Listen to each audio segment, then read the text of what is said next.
Welcome जी गौड़। उत्तर प्रदेश की police परीक्षा की तैयारी कर रहे सभी स्टूडेंट के लिए एक बहुत ही महत्वपूर्ण वीडियो। देखिए, इस वीडियो में हम बात करने वाले हैं साइबर अपराध और कुछ सोशल मीडिया संबंधी महत्वपूर्ण प्रश्नों की, क्योंकि एक इंपॉर्टेंट टॉपिक है और उत्तर प्रदेश की पुलिस परीक्षा में बहुत ज़्यादा पूछा जाता है। तो आपको करना है क्या है, वीडियो को शुरू से लेकर लास्ट तक देखना है, प्रत्येक प्रश्न को बारीकी से समझना है, क्योंकि इस टॉपिक से एग्जाम में बहुत ज़्यादा क्वेश्चन बनते हैं। ठीक है, तो चलिए स्टार्ट करते हैं आज का वीडियो। देखिए, भारत में जो है साइबर अपराध से बचाव हेतु सूचना तकनीकी कानून वर्ष 2000 में जो है लागू हुआ, और जो इसके पश्चात जो है वर्ष 2008 में इसे संशोधित कर पुनः लागू किया गया। ठीक है, ये चीज़ आपको याद रखना है। तो अगर आपसे क्वेश्चन पूछे कि भारत में सूचना तकनीकी कानून जो है किस वर्ष लागू किया गया, तो याद रखिएगा वर्ष 2000 में लागू किया गया था। और अगर आपसे पूछे कि भारत में जो है साइबर अपराधों से बचाव हेतु सूचना जो है कानून को संशोधित किस वर्ष किया गया, तो वर्ष 2008 में से संशोधित करके जो किया गया है, पुनः लागू किया गया है। ये चीज़ आपको याद रखना है, क्योंकि ऐसे प्रश्न बनते हैं। तो फर्स्ट टाइम जब लागू हुआ है वर्ष 2000 में लागू हुआ है, ये चीज़ आपको याद रखना है। और इसके पश्चात इसे जो है संशोधित करके कब लागू किया गया है, तो वर्ष 2008 में इसे संशोधित करके पुनः लागू किया गया है। तो ये चीज़ आपको याद रखनी है। ठीक है, फिर देखिए, संशोधित सूचना तकनीकी कानून जो है 2008 के तहत 69B जो धारा है, इसके 69B जो इसकी धारा है, सरकार को साइबर सुरक्षा उद्देश्यों के लिए किसी भी कंप्यूटर संसाधन के माध्यम से ट्रैफिक डेटा या फिर सूचना की निगरानी और संग्रह को अधिकृत करने का अधिकार देती है। ठीक है, तो 69B जो आपकी जो धारा थी, इसमें एक संशोधन हुआ। इसके तहत क्या किया गया, जो ट्रैफिक डेटा है किसी भी माध्यम से, और सूचना जो है इसकी इसकी निगरानी जो है ये केंद्र सरकार कर सकती है।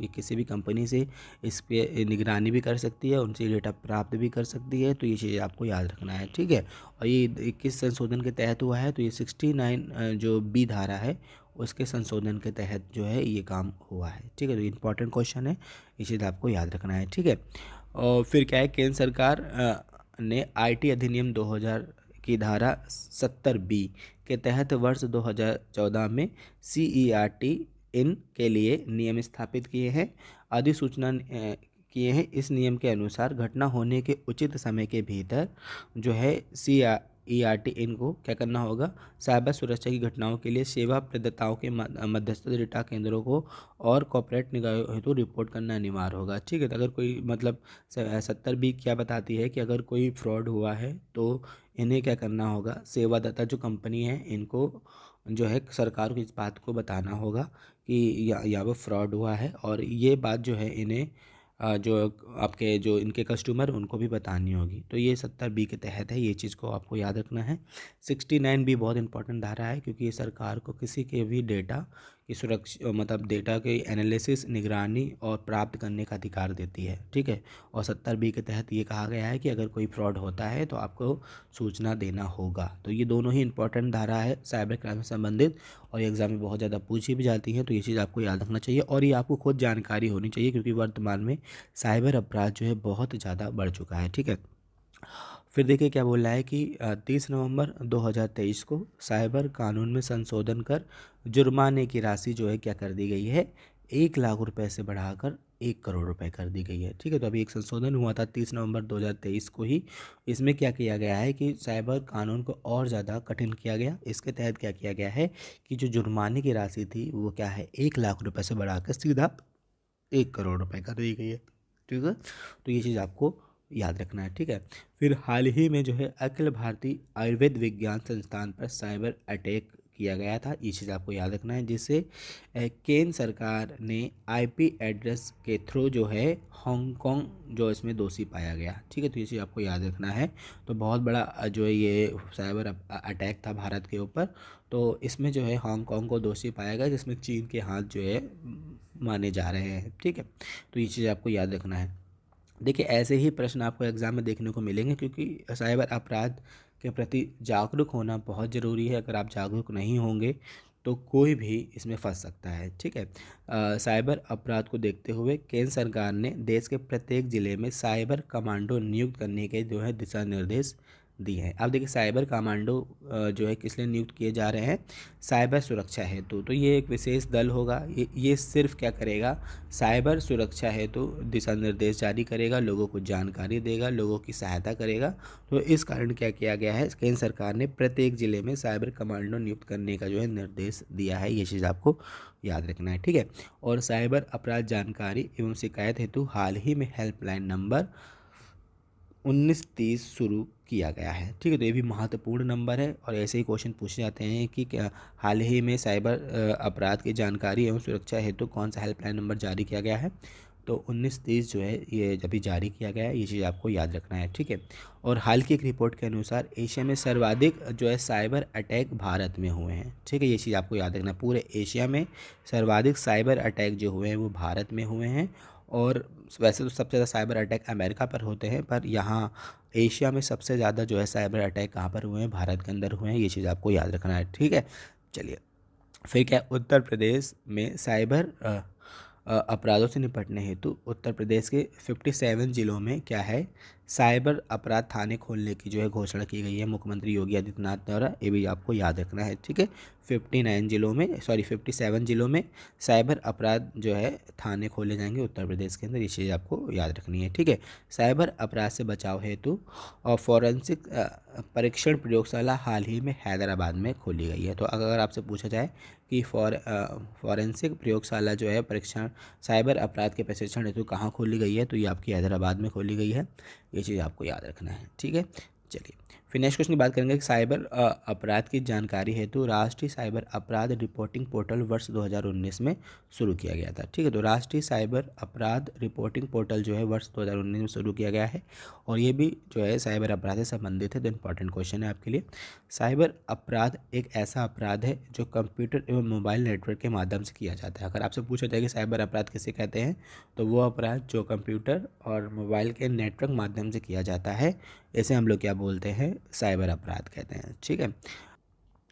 फिर आगे देखिए कि विश्व भर में जो प्रमुख साइबर अपराधों में से एक हैं वो है हैकिंग, XSS यानी क्रॉफ्ट साइट स्प्रिक्टिंग, डिनॉल्ड यानी of service attack, fishing scam या फिर स्पैमिंग, ठीक है। ये जो है पूरे विश्व भर में होने वाले सबसे प्रमुख जो है साइबर अपराध है। ये चीज़ आपको याद रखना है, ठीक है।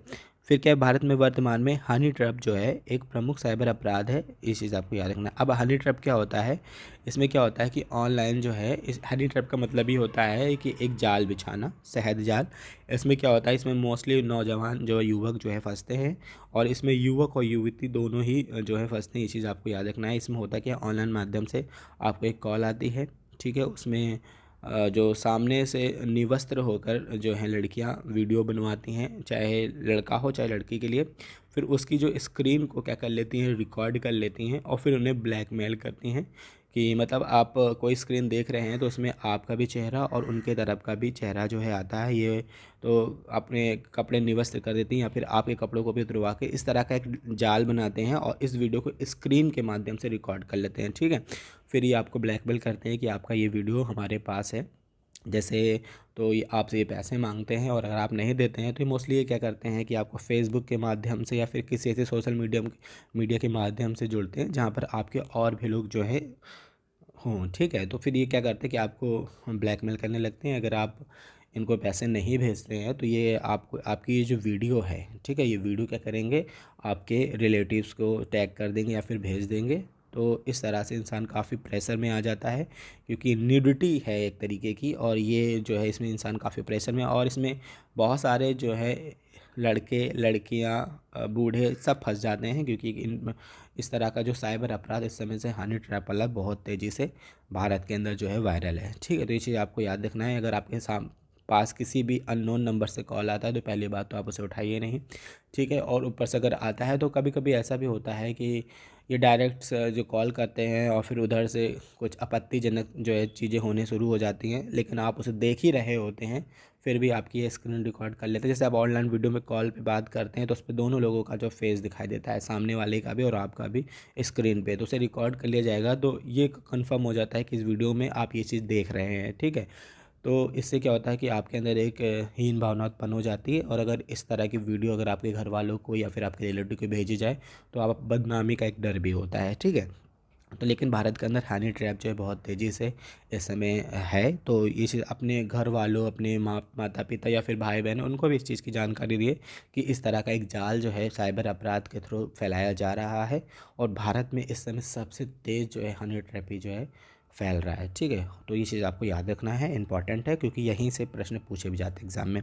हाल ही में अखिल भारतीय तकनीकी शिक्षा परिषद भारत में डिजिटल साक्षरता बढ़ाने हेतु अमेरिकी कंपनी एडोब के साथ समझौते किए हैं। ठीक है, तो आपसे याद रखें, एडोब जो है एक अमेरिकी कंपनी है और इसके साथ समझौते किसने किए हैं? हाल ही में अखिल भारतीय कंपनी तकनीकी शिक्षा परिषद ने किए हैं। ये चीज़ आपको याद रखना है, ये भी बहुत ही महत्वपूर्ण प्रश्न है। ठीक है, आईएमडी के जो है विश्व डिजिटल प्रतिस्पर्धा रैंकिंग में वर्ष 2023 में भारत ने जो है 49 स्थान प्राप्त किया है। ये चीज़ आपको याद रखना है। और सम्मिलित जो कुल देश थे वो 64 थे, ये भी आपको याद रखना है। ठीक है, केंद्र सरकार की महत्वाकांक्षी परियोजना डिजिटल इंडिया परियोजना वर्ष 2015 में शुरू की गई थी, तो ये चीज़ भी आपको याद रखना है। हाल ही में गूगल द्वारा जो है जेमिनी नामक सबसे अधिक जो है क्षमता वाला एआई मॉडल जो है लॉन्च किया है। तो अगर आपसे पूछे जेमिनी एआई मॉडल किसका है, तो आपको याद रखना है गूगल का है। और ये सबसे अधिक क्षमता वाला जो है एआई मॉडल है, ये चीज़ आपको याद रखना है। ठीक है, और भारत सरकार ने हाल ही में रोबोटिक द्वारा विश्व के पहले एआई संचालित एंटी ड्रोन सिस्टम इंद्रजाल का अनावरण किया है। तो इंद्रजाल क्या है? एक एंटी ड्रोन सिस्टम है एआई संचालित, जिसे भारत में अभी हाल ही में जो है लागू किया गया। ये चीज़ आपको याद रखना है, यानी स्टार्ट किया गया है और महत्वपूर्ण भी है ये। हाल ही में नाटो द्वारा साइबर सुरक्षा अभ्यास लॉक्ड सोल्स 2023 आयोजित किया गया है। ठीक है, ये चीज़ आपको याद रखना है। फिर क्या है, भारत के आईजी जो है ड्रोस ने भारत का पहला 5G सक्षम ड्रोन स्काई वॉय विकसित किया है। तो स्काई वॉय क्या है, याद रखना, एक ड्रोन है और ये 5G सक्षम ड्रोन है। ये चीज़ आपको याद रखना है, ये एग्जाम में आपसे पूछा जाएगा। फिर हम नेक्स्ट क्वेश्चन की बात करेंगे कि भारत के एआई सुपर कंप्यूटर एरावत, ठीक है, भारत के पहले जो है सुपर कंप्यूटर एरावत को 500 में जो वैश्विक सुपर कंप्यूटर में 75वां इंसान मिला है। ये चीज़ आपको याद रखना है। देखिए, जो आपका भारत का जो सुपर कंप्यूटर है एरावत, ये पूरे विश्व में जो 500 सबसे अच्छे कंप्यूटर सुपर कंप्यूटर हैं उसमें क्या है 75वां स्थान मिला है। तो ये चीज़ आपको याद रखना है। ठीक है, तो एरावत कहाँ का सुपर कंप्यूटर है? भारत का। ये चीज़ आपको याद रखना है, क्योंकि ये प्रश्न आपको एग्जाम में देखने को मिल जाएगा। ठीक है, फिर देखिए क्या है कि भारत में इलेक्ट्रॉनिक मोबिलिटी को बढ़ाने हेतु हाल ही में नीति आयोग द्वारा ई अमृत ऐप को लॉन्च किया गया है। तो क्या बोल रहे हैं, भारत में इलेक्ट्रॉनिक मोबिलिटी को बढ़ाने हेतु ई अमृत अभियान ऐप जो है किसके द्वारा लॉन्च किया गया है? तो नीति आयोग के द्वारा लॉन्च किया गया है। तो ऐसे प्रश्न बनते हैं एग्जाम में, तो ये चीज़ आपको याद रखना है। ठीक है, सी डैक पूरे कंपनी द्वारा, ये आपका पुणे होगा। ठीक है, पुणे कंपनी द्वारा निर्मित परम सिद्धि कंप्यूटर को भारत के शीर्ष कंप्यूटर में से एक माना गया है। ठीक है, ये चीज़ आपको याद रखना है। ठीक है, परम सिद्धि जो है एक कंप्यूटर है और भारत के शीर्ष कंप्यूटर में से ये भी एक कंप्यूटर है। ये चीज़ आपको याद रखना है, क्योंकि ऐसे एग्जाम में क्वेश्चन बनते हैं। ठीक है, स्फूर्ति प्रिया फेसबुक एवं इंस्टाग्राम, क्या बोल रहे हैं, स्फूर्ति प्रिया जो हैं फेसबुक एवं इंस्टाग्राम की शिकायती अधिकारी हैं। ये चीज़ आपको याद रखना है। ठीक है, तो स्फूर्ति प्रिया फेसबुक एवं इंस्टाग्राम की क्या है, शिकायत अधिकारी हैं। तो ये एग्जाम में पूछ सकता है, तो आपको याद रखना है। फ्लिपकार्ट के वर्तमान सीईओ की जो है कौन है, वो हैं कल्याण कृष्णमूर्ति। ये चीज़ आपको याद रखनी है। वी थिंक डिजिटल कार्यक्रम जो है हाल ही में किसके द्वारा शुरू किया गया है? वी थिंक डिजिटल, हाल ही में ये कार्यक्रम जो चालू किया गया है ये फेसबुक द्वारा किया गया है। ये चीज़ आपको याद रखना है। ठीक है, और फिर आईटी अधिनियम 2000 जो है भारत में ई कॉमर्स के लिए कानूनी ढांचा प्रदान करता है। तो अगर आपसे पूछ ले कि कौन सा अधिनियम या कौन सा कानून भारत के अंदर ई कॉमर्स कंपनियों को कानूनी ढांचा प्रदान करता है, तो आईटी अधिनियम 2000। ठीक है, और चीन द्वारा जो है दुनिया के पहले 6G उपग्रह को लॉन्च किया गया है। तो आपको याद रखना है, चीन द्वारा दुनिया के पहले 6G उपग्रह को लॉन्च कर दिया गया है। ये चीज़ आपको याद रखनी है। ठीक है, फिर हम बात करेंगे दुनिया का सबसे फास्ट जो कंप्यूटर है वो कौन सा है। ये आपको क्वेश्चन जो है आपको कमेंट करके बताना है कि दुनिया का सबसे फास्ट जो कंप्यूटर है वो कौन सा है। तो इस वीडियो में मैंने बहुत ही सिलेक्टेड प्रश्न रखे थे जो आपको एग्जाम में काफ़ी हेल्प करेंगे। तो अगर पसंद आए तो please like and share. Thank you.